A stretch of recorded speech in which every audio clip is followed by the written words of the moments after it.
A long time ago, in a faraway kingdom, there lived a storyteller.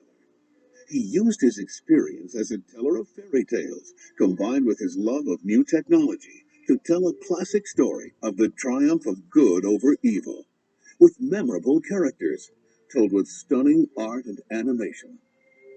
A classic film that has been beloved by generations. Join the celebration as we explore the magic behind the scenes story of Walt Disney's dazzling masterpiece, Sleeping Beauty. It's always a challenge bringing a great story classic to the screen, giving visual form to characters and places that have only existed in the imagination. But it's the kind of challenge we enjoy. Well, Walt had built his feature film output on the cornerstone of Snow White and the Seven Dwarfs. That was the first feature the studio attempted. It was wildly successful beyond anyone's expectations. But it became sort of the comparison point for everything that followed. Disney began the ambitious plans for his third feature-length animated fairy tale in the early 1950s. Walt assigned a small team to begin adapting the classic fairy tale to the style of a Disney feature.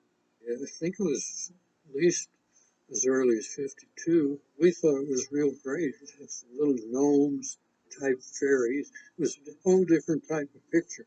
This early work resulted in a completed storyboard presentation in June of 1952. Walt concluded, however, that this story approach was too similar to past Disney efforts. If the Disney staff returned to the fairy tale, they could not simply duplicate Snow White or Cinderella. Walt took this on, I think, as a special challenge. He wanted to make this film as special and as different as he could. He wanted to make a film that he felt would be the pinnacle of achievement in animation. This fresh approach to Sleeping Beauty would push the boundaries of animation with its distinctive and exquisite art. My gift shall be the gift of beauty. They wanted it to look different from any other film they had made before, and in this they were aided immeasurably by a very gifted artist named Ivan Earl, who came up with a very stylized and modern look for the film. I came to work for Disney's in 1951, more than 10 years after I first tried to get into the studio. Of course, it was the greatest job in the whole world for me, and I remember Walt saying, "Let's see what Ivan can do." In searching for a style for a cartoon feature, many considerations are necessary. For one thing, it must be more than merely pleasing to the eye. The backgrounds must harmonize with the animated characters, as well as fit the mood of the story and the music. Sleeping Beauty is a fairy tale that is supposed to have taken place long, long ago. So we did a great amount of research into medieval painting and architecture before we arrived at the right styling for this picture. Ivan Earl's unique and modern graphic style perfectly realized Walt's desire to create what he called a moving illustration. I've always been influenced by pre-Renaissance, medieval, Gothic, and here's a movie based on that period of time. If you look at the old Master Van Eyck, you can see details on bushes miles away. As if everything in the whole picture is absolutely clear. And Ivan felt that way about this. It's a fairy tale. Let's make it like that. You'll notice that all the design in it is absolutely vertical or horizontal. Everything in it is based on these two juxtapositions, these two planes, including the characters. I first started with the old medieval artists and almost everything that was Gothic. The tapestries were perfect examples of how foregrounds ought to be. The Gothic came from the Persians, and all their little details of grasses and weeds and trees fit perfectly. So I realized I could use anything that was in harmony with what I was striving to accomplish. And over all of that, a little tiny bit of myself came through. I think in order to appreciate the complexity of the art and the amount of work that was done, you'd have to mount a museum exhibition to be able to study it.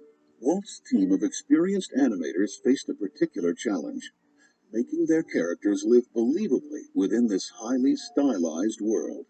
It's always been said the toughest thing to sell to an audience in an animated film is a believable human figure. And Mark Davis was the champion of female figures at Disney. Every one of these films that we did has kind of a style all of its own. We had decided to do Sleeping Beauty, what Walt called a moving illustration. So we did a style in there that is different from any other Disney film. We stylized the drawing of Barbara. They never want me to meet anyone. And just before we say goodbye, he takes me in his arms. And then I wake up. I had a young woman do some live action movies for me. Her name was Elaine Stanley. She did the dances and this sort of thing, which you could do on your own, but that's doing it the hard way. Why not have something you can refer to? The climactic battle between Prince Philip and the dragon was also intricately choreographed in live action for use as a reference by the animators. It is shown here for the first time in footage reconstructed from the only surviving still photos of the live action.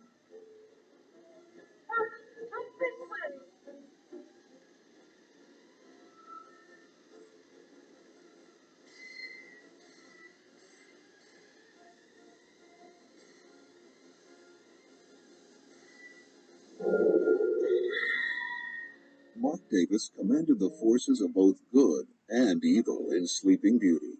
He also supervised the design and animation of the cruel and elegant Maleficent.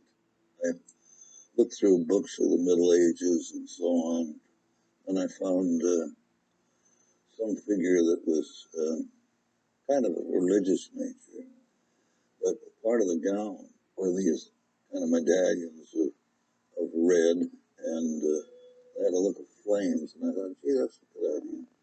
And then, since she was kind of evil, I decided, well, the horns of the devil, it wouldn't hurt, so I put the horns on. And around her neck, kind of like bat wings. To give Maleficent a powerful voice to match her evil character, Walt Disney personally suggested actress Eleanor Audley, who had brought Cinderella's wicked stepmother, Lady Tremaine, to chilling vocal life. Well, Eleanor Audley was a fine actress. There's a lot of the facial